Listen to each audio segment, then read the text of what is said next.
Hey, this is Chris from the National Weather Service. Oh, thanks, Chris.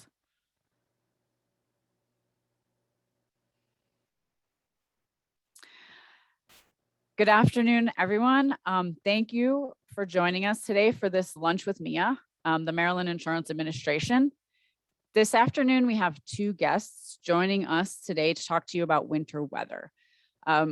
Chris Strong of the National Weather Service is here to talk to you about what a normal winter is in the Baltimore, Washington, D.C. area, and then how that normal standard compares with recent winters and the weather prediction for this 2021 and 2022 winter. He's also going to be talking to you about the difference between a winter storm watch, a warning, and an advisory. We also have Jessica Nussbaum, and she's from the Maryland Department of Emergency Management, and she's here to talk about winter weather preparation.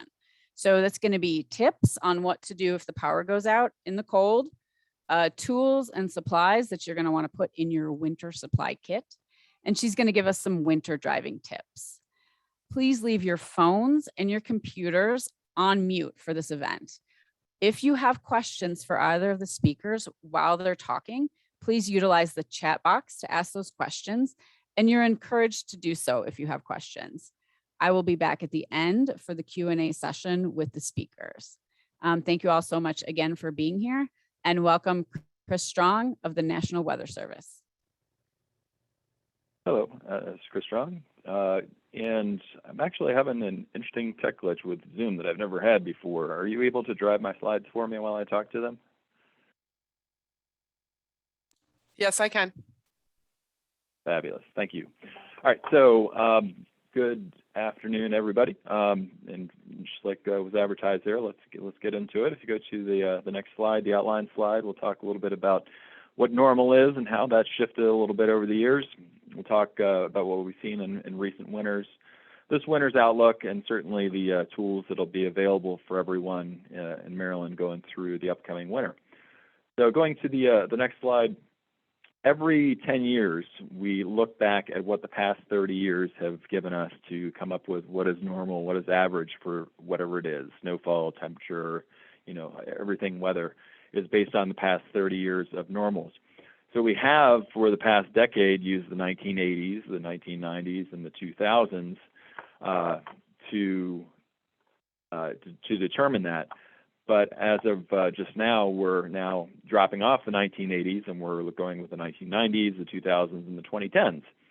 So shifting forward 10 years changes things a little bit.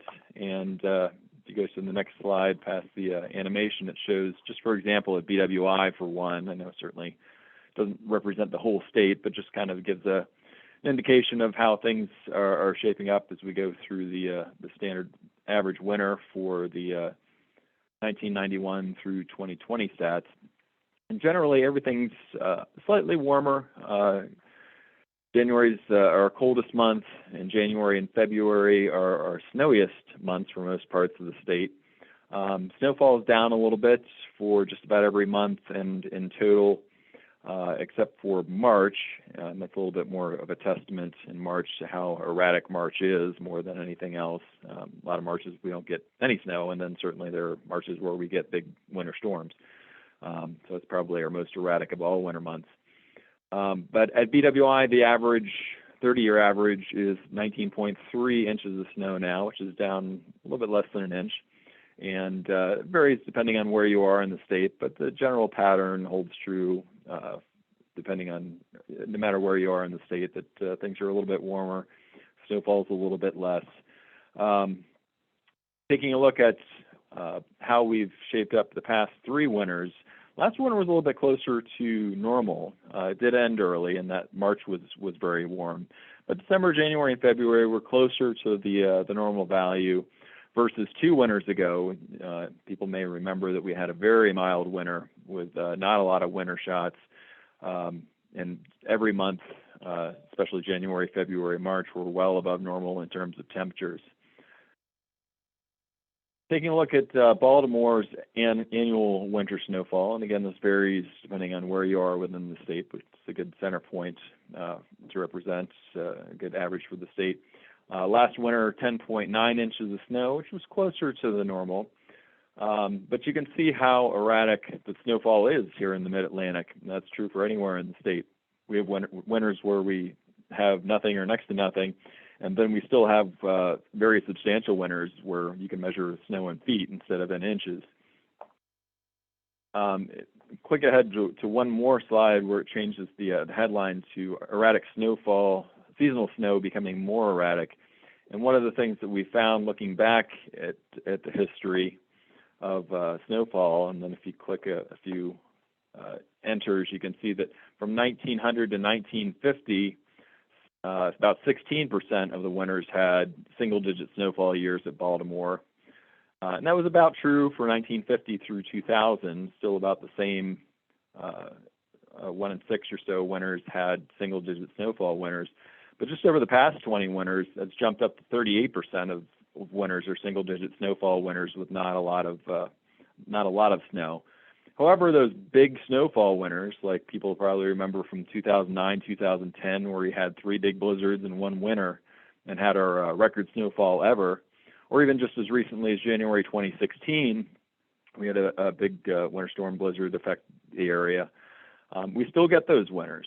So what we're finding is that we're having more single-digit snowfall winters of not much snow, but we're also still getting every once in a while those big snowfall years. So our erratic snowfall is becoming even more erratic, and then we're having fewer winters that are closer to the average and more winters that are not very wintry in terms of snowfall, or we have one of those big winters that come around every now and again and gives us a big wallop of snow. Looking ahead at the December through February temperature outlook, and this was just updated over the past few days, the end result is still the same. But looking at global weather patterns for the winter ahead, if you take those 3 months of December, January, and February, we're expecting it to average a little bit more mild than normal.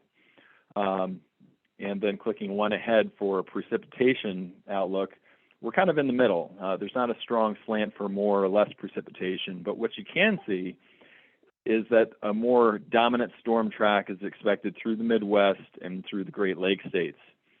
And clicking ahead to what that means for the Mid-Atlantic here in Maryland is that when we have storms that track more frequently out to our west, we have more mixed storms, mixed precipitation storms, more freezing rain episodes, more ice glaze potential. So while we can still get those big storms that come around every once in several years in any given winter, it's even a little bit less chance of that happening this winter. More often than not, I think we'll see those mixed storms as freezing rain events mixed in with our snow. So again, it's not to say that we're not going to get our shots of winter. We always do. We always get our Arctic outbreaks and our cold blasts. But I think we will see them lesser in terms of long-lasting cold like we had in some of our early 2010 winters. I think we'll see those shots less frequently than we can in some of our colder winters. And again, for a precipitation aspect, there's not a strong leaning right now, not having more or less through the course of the winter.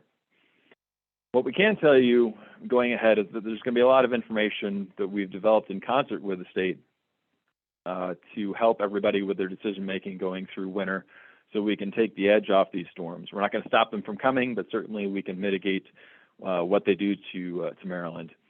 And one of the big ways that we've always used over the years, going ahead to the NWS headline slide, is that we have this watch warning system. And it can be confusing, but the biggest thing to remember is that watch is just to keep a watch on things. It's really the yellow light that lets you know that there's the potential of something. Start to plan for it, start to get ready for it. It's not for certain that it's going to happen, but there's a potential out there, usually 1 to 3 days in advance, depending on the storm. It lets people know that there's a potential for one of these more significant snowstorms. Once we get within 12 to 24 hours and we get more certain that the storm is either going to happen or not going to happen, when we have the expectation that it is going to happen, we'll throw out the winter storm warning, which lets people know that we're expecting that 5 inches or more of snow, one of those more substantial storms, or a winter weather advisory, which is kind of like a low-end warning to let people know that there's a few inches of snow accumulation expected, again, within that 12 to 24-hour time frame. So again, a watch is keep a watch on things. Warning and advisory is really that action statement letting you know that we're expecting it do what you're going to do to protect yourself and plan ahead for the storm ahead. So in terms of uncertainty, and the next slide is why uncertainty, it really has come a long way in the weather business from 1 or 2 or 3 models against one another. There's really just dozens and dozens of computer models out there letting us know what the potential is with individual storms as they come towards the state. So taking one storm, for example, and if you click ahead to the next slide, it shows you just for one storm, there's the European Center and all their simulations of how the storm may evolve, the American modeling system, the Canadian modeling system, United Kingdom modeling system, all of these models out there that are telling us how strong the storm is going to be, how close to the coast it's going to track, how the cold air is going to interact with it. So really, it's not one model against another. It's let's take all of this information and what are most things saying is going to happen, with our expertise at the office mixed in. But what still could happen if the storm's a little colder or a little stronger, all these things that can dictate, more or less snowfall. And then, how easily might we get off if it's a little bit warmer or the storm stays a little bit further offshore. So going ahead to the next slide, it really kind of shows that, when you're talking several days in advance here in the Mid-Atlantic, it's really hard, if not impossible, to say that we're going to get X amount of snow 6 days from now because so much can change. The storm probably has yet to even form. What we can, though, tell you in those later days out in the future is how big a threat we have to the area. Once we get within 3 days, we can start giving amounts, but we always not only give our expectation, but the range of possible outcomes, how snowy or little snow we might get out with. And then we've also developed a few small weather, big impact type scenario tools that we have to give a heads up to the region to battle some of these things that are a big impact with a small amount of snow. For 3 to 7 days in advance, going to the next slide, it kind of gives you a good indication of how this can be useful. This was how it played out for the last big blizzard we had in January 2016, where 7 days before the storm was even here, when we were lesser confident in what exactly was going to happen, we were still able to say, hey, there's a slight winter storm threat 7 days from now. But then as we got closer and closer, we ratcheted up the threat chain. We became more confident, and the potential impact of the region became more severe. And by 4 days before the flakes were even here, we're able to convey across social media, through our partners, through the broadcasters, that there's a high threat of a high impact winter storm here. And people really need to start planning ahead, be ready for closures, and really keep themselves, their community, their businesses, and family all safe. So anything that's 3 to 7 days out in the future, we're using this threat meter to let people know how high a threat a potential winter storm is. And most of the days through the winter, everything's green. It's fine. But when there is a threat that's out there, we'll be able to give you an idea of how big a threat it is to us.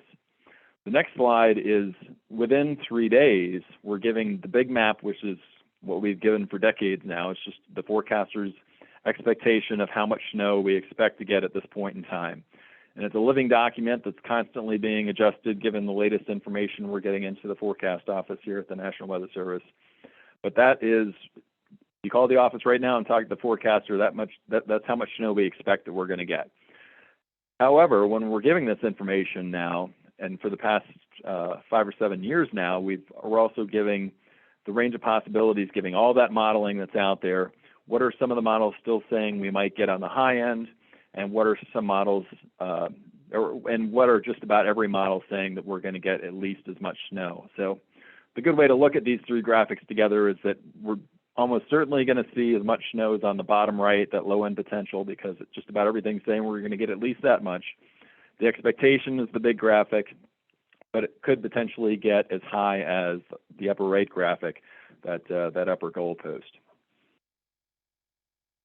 And then for some specialty things we've developed over the past several years, this potential winter commuting hazard statement, that's really looking for if there's a potential for a small amount of snow during an urban rush hour with sub-freezing road temperatures. We'll issue one of these to give the road crews a heads up that there's the potential for these 3 things coming together. Because if we're certain that it's going to come, we're going to put out a winter weather advisory for it and give everybody the heads up that way. But let's say that there's a 30% chance that one of these happens. We're not going to issue an advisory for it because 70% says we're not going to get anything at all. It's just going to be cloudy. But what we found is that these, when these three things come together, they can be such a high impact to the travel system. You know, people sitting in their cars 8 or 9 or 10 hours trying to get home. We really want to give road crews and everyone every opportunity to stay ahead of these scenarios. So what we try to do 24 hours before there's even the potential for one of these is raise awareness through these potential winter commuting hazard statements to let people know that there is a threat, and again, allow people to get in front of it and make good decisions as we get more certain, as we get closer and closer to the event. And then the last specialty product is the snow squall warning, which gets issued nationwide in the snow-producing part of the country when necessary. And these are for localized things. Most of the time we get snow here, it's, you know, broad snowstorms that affect all or most of the state. But when we have these small targeted localized filaments that sometimes roll off the mountains down I-68 and 70, sometimes get even further east into the state. But what we're trying to avoid here is that people are driving down the highway at 80 miles an hour or 70 miles an hour at a high rate of speed because everything is fair and fine, but they'll drive into one of these filaments of snow where visibility drops very quickly. The roads get icy very quickly from a small amount of snow, and they cause multi-car crashes across the country when these happen because people are driving into harm's way very quickly. Somebody hits on their brakes, and it's a chain reaction and causes these multi-vehicle pileups. So what we do issue in the National Weather Service for these types of things are for snow squall warnings, which are more or less for the next 30, 60, 90 minutes for a very small area, letting people know that are driving in that area that, hey, you potentially are going to be driving into a whiteout condition ahead. Get off the road, or at least drive very safely and be ready for this as you're driving into it. One of the most important pages in the presentation, social media. It's a great way to get information from us. Our Twitter feed is at NWS_BaltWash for our office, but no matter where you are in the state, if you're on the Eastern Shore, Mount Holly Forecast Office has a Twitter feed for their area in the Northern Shore, down towards the Southeast, Southern Shore, Ocean City Way, it's National Weather Service Wakefield, you can get on their feed. But it's a great way to get the latest message of the moment, what we're looking at, and what you need to be aware of as we go through all the winter events that we're going to be going through in the season ahead. And then lastly, in summary, just kind of wrapping up everything we talked about here in the past 20 minutes or so. But the most important thing there is at the bottom, the weather.gov/Washington/winter is the winter weather webpage that really kind of brings everything together into one spot and gives you all the tools that you'll need as you're going through the winter ahead to help with your decision making, everything from just, you know, the small stuff, the family decisions, all the way up to the big decisions that have to get made at the state level in terms of resources and mitigation efforts. But the National Weather Service is always here to help out the state and make sure that everybody has hopefully everything they need as we go through all these different types of ways that winter can affect Maryland and the area here. And with that, I will pass it back.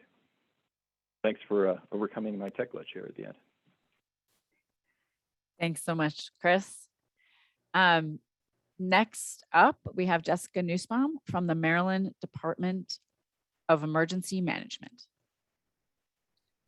Good afternoon, everybody, and thank you for taking time out of your day today to join us to talk about ways to prepare yourself and your family for the upcoming winter season. So if we can go to the next slide, please.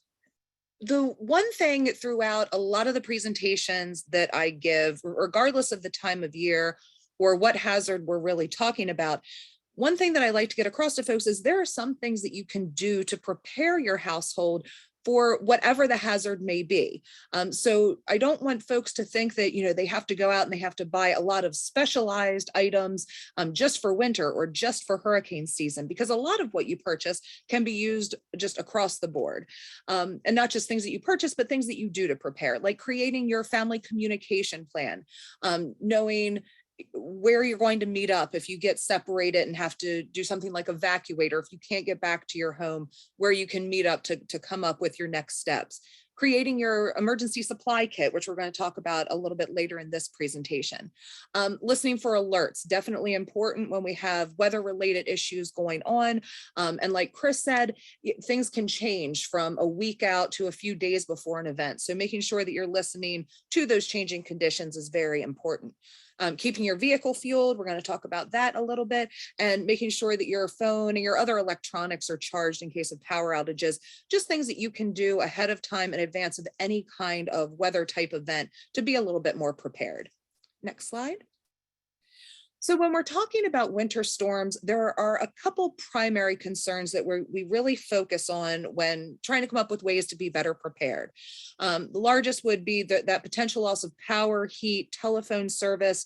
So making sure that we stay warm if we do have those losses. And then also, we say shortage of supplies, but just making sure you have enough if you're not able to leave your home for a few days. So making sure we have enough food, water, medications, first aid supplies. If you have pets or children, making sure they're taken care of as well. And then your heating fuel, also making sure that those tanks are topped off to make sure that you do stay warm.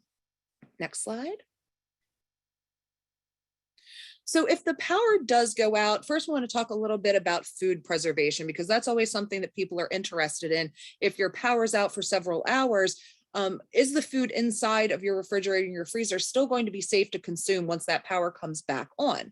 So if power is off for less than 4 hours, the food in your refrigerator and freezer will be safe to consume after it comes back on. Now, this is assuming that you haven't been standing in front of the refrigerator or freezer trying to decide what you want out of it and looking through everything and allowing that warmer air to get in it and warm things up. So as long as you've kept your refrigerator and your freezer closed, everything should be completely safe for around that 4-hour mark.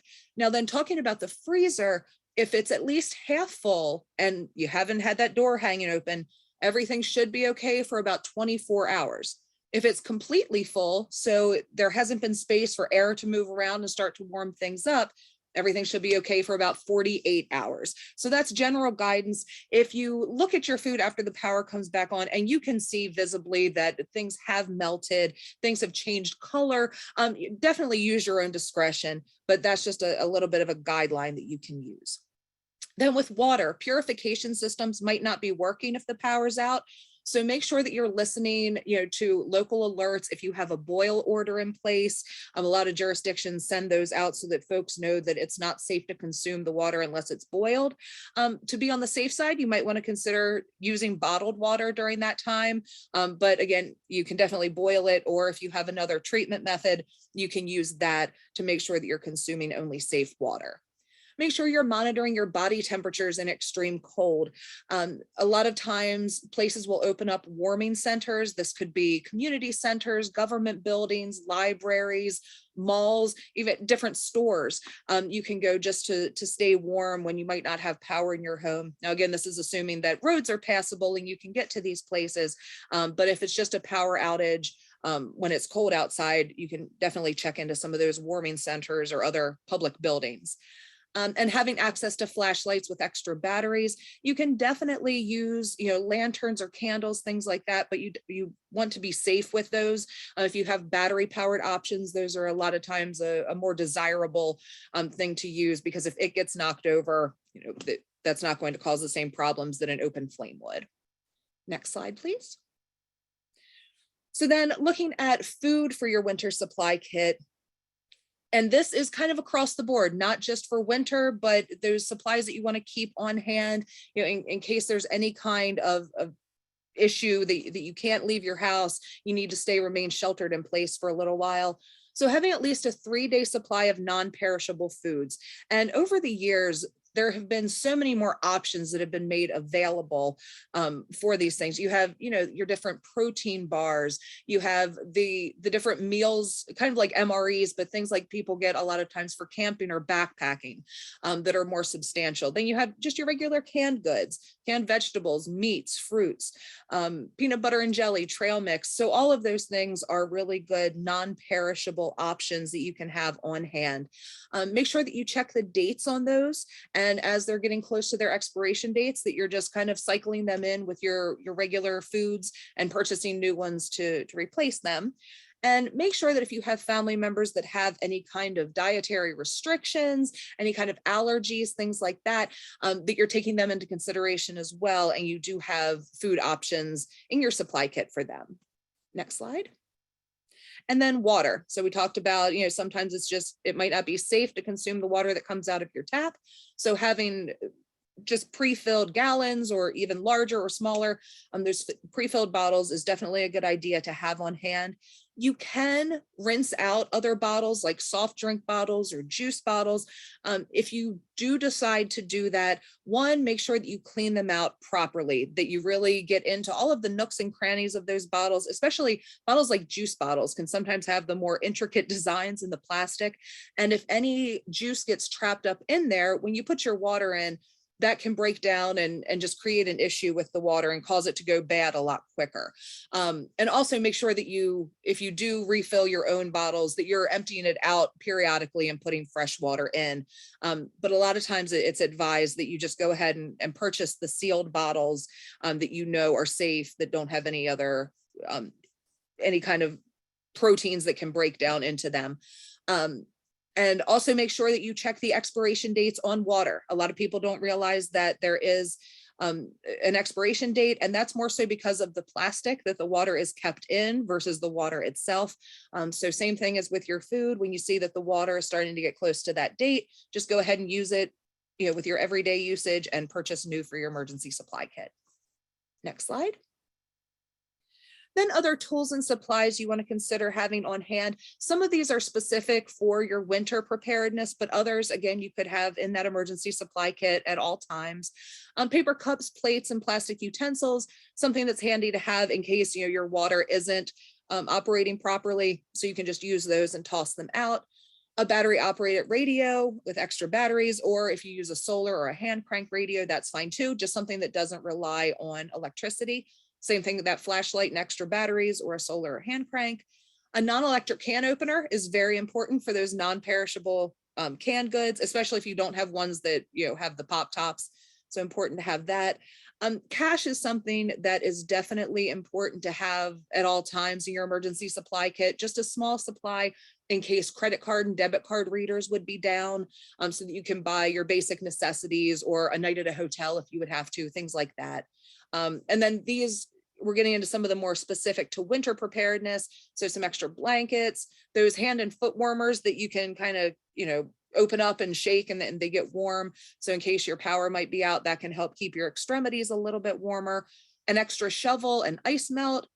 And then first aid kit, have on hand at all times, and a phone charger and power bank. Again, those things in case the power goes out, important to have so that you can stay in contact with your loved ones. Next slide. Then some winter driving tips. I think a lot of these will sound familiar to folks, but just a little bit of a refresher since it's been a while since we've had to focus on this. Make sure that your tires are properly inflated and have good tread, just so you can have as much traction on the road as possible. Ensure your wiper blades are functioning properly and fill your wiper fluid, because a lot of times, especially if you're traveling behind somebody else, the salt can get kicked up on your windshield and mixed in with the snow and everything. Your vision can get blurred rather quickly on your windshield. So making sure that you have windshield wipers that don't just smear everything and you have that wiper fluid in there to get things cleared off is very, very important. Keeping your fuel tank filled to at least half at all times full is better. And especially if you know that snow is in the forecast, and if you do have to be traveling in inclement weather, it's just a lot safer to have that tank filled.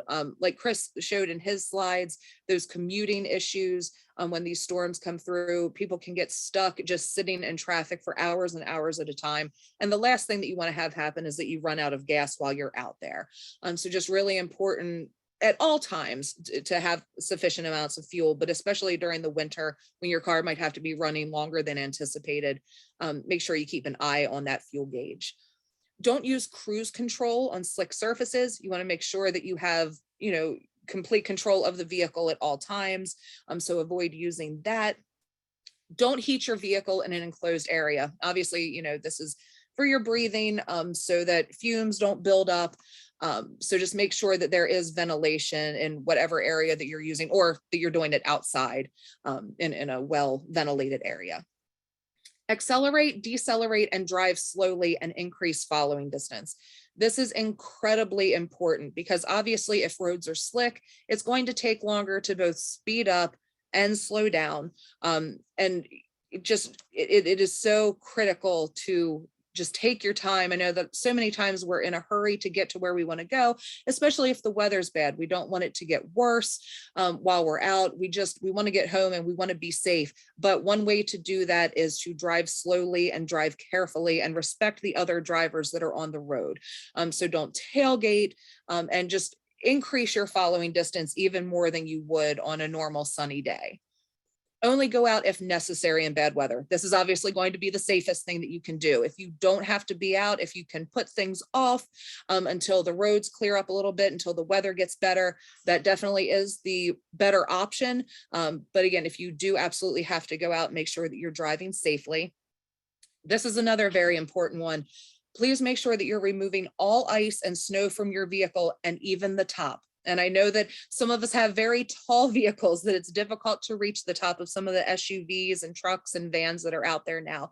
But when you're driving, that snow and that ice can come off of your car, hit the windshield of a vehicle behind you, crack open their windshield or break the windshield, cause collisions. It is very, very dangerous to be driving with snow and ice accumulation on your vehicles. So before you leave from wherever you are to go to your destination, make sure that you're taking the time to thoroughly clean the snow and ice off of your vehicle.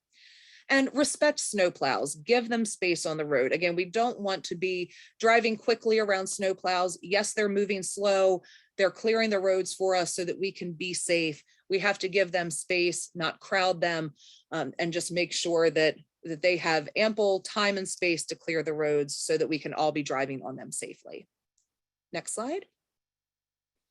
Then it's a good idea to keep an emergency supply kit in your vehicle as well. Again, a lot of these things can be used at any time, but then there are some winter specific. So having a small supply of food and water in case you do happen to get stuck out, in your vehicle for a few hours, just to keep you sustained for that long. First aid supplies, flares and bright color cloth in case you break down, so that you can get attention. Especially if it's snowing and snow is starting to accumulate, you want to make sure that you can be seen so that when plows are coming through, you don't get plowed into places. Just really important to be able to be visible while you're out there. Jumper cables in case of a dead battery, blankets to stay warm, sand and cat litter for some traction in case you would get stuck.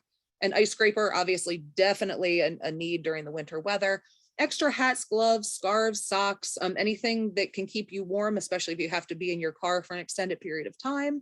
Phone charger, again, to keep that charged up. And again, those disposable hand and foot warmers to stay warm, especially if you're cycling through your vehicle, turning it off at some times and then turning it back on to get warm. This can help keep you a little bit warmer when you don't have the heat running. Next slide. Then a winter supply kit at work in your office might not be a bad idea.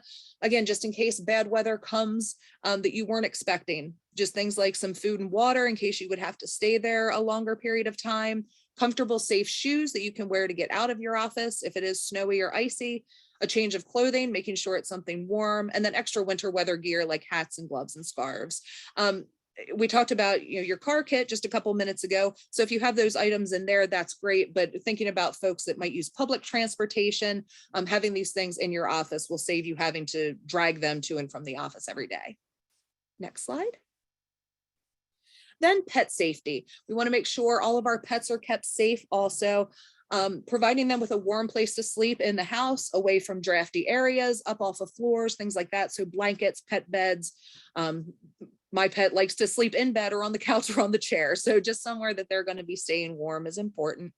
Cleaning their paws and stomachs after being outside. So this is really important to get any salt or any other kind of ice melt chemicals off of their fur so they're not licking it and it doesn't cause irritation to their skin.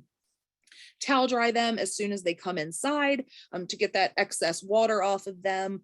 And make sure that you're paying attention to any kind of dry or flaky skin that you see or cracked paw pads. So this can happen with the heat running and their skin starts to dry out, or again, those chemicals outside there used for helping to melt the ice. It can cause these issues with drying their skin out. So you definitely want to see if that's happening.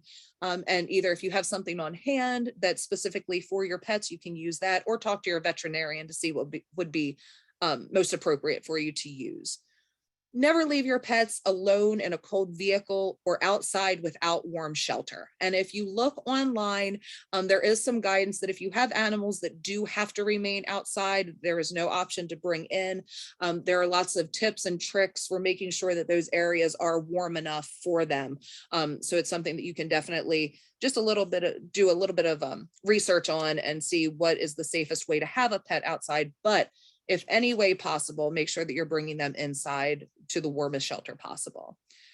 Keep an extra supply of your pet products on hand. Again, if it snows and you can't get out of the house for a few days, you want to make sure that you have enough food and supplies for them as well. So make sure that you're thinking of them when you're putting together your emergency supply kit.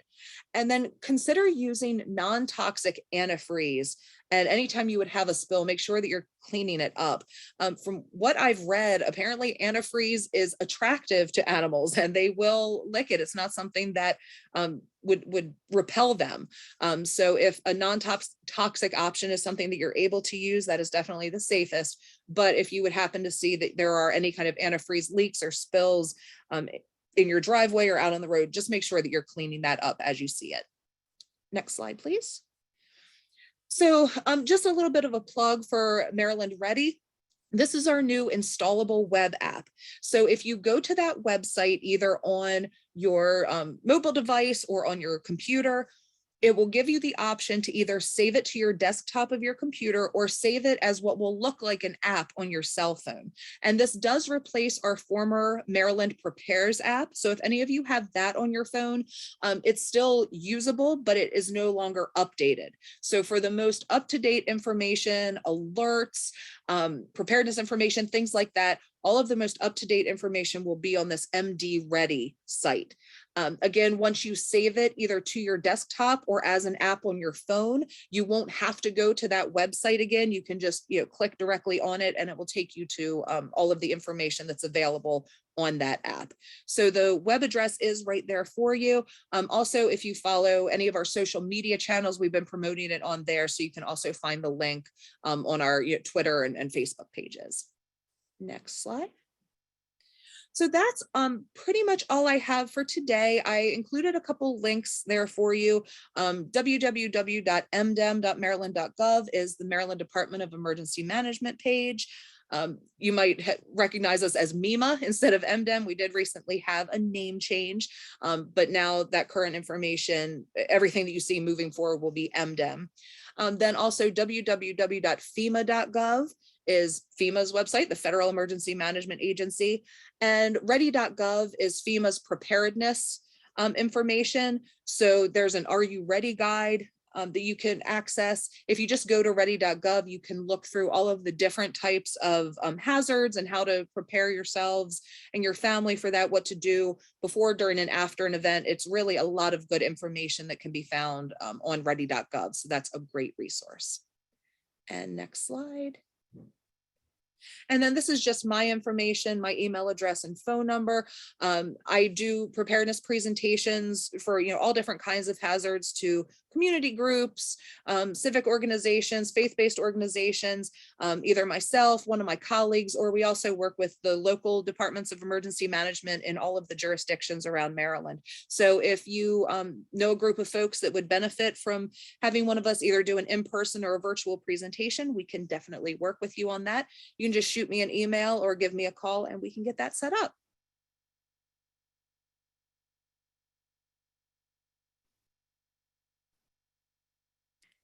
Thanks so much, Jessica.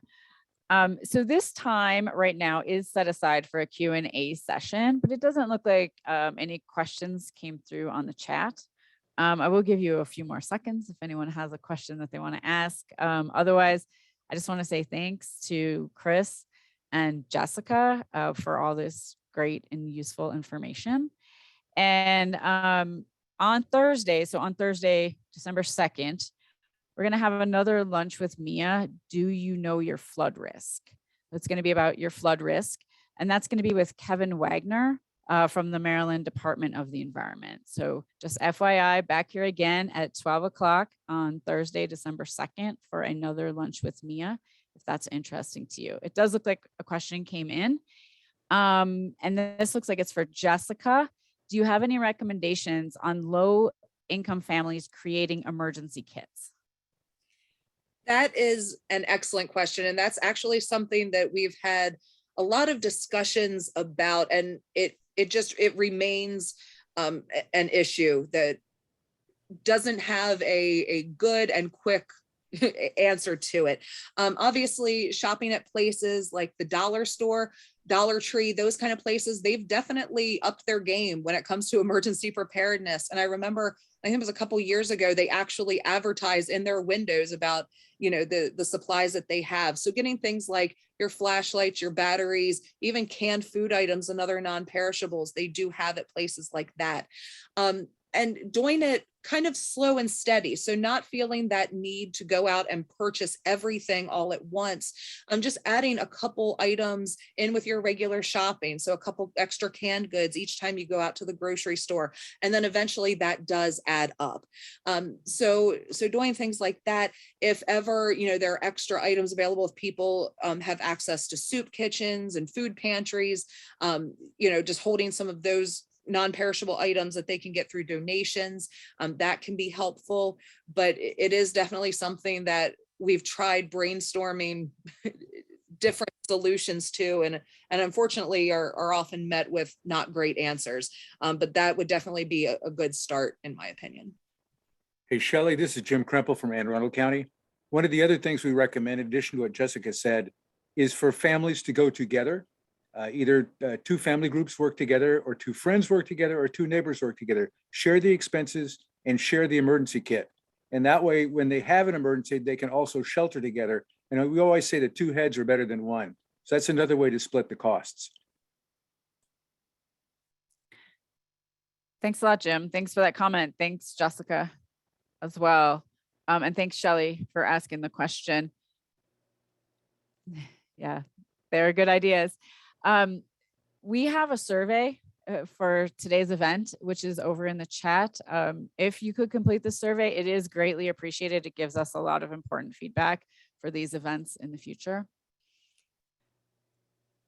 And the link is in the chat. So with that, I don't see any other questions. So I'm just going to say thanks again to Scott and Jessica for participating. And thank you, everyone. This was a great event. Or Chris and Jessica, sorry. Thanks, everyone. And hope to see you on Thursday, same time, same place, to talk about flood risk. Thanks so much.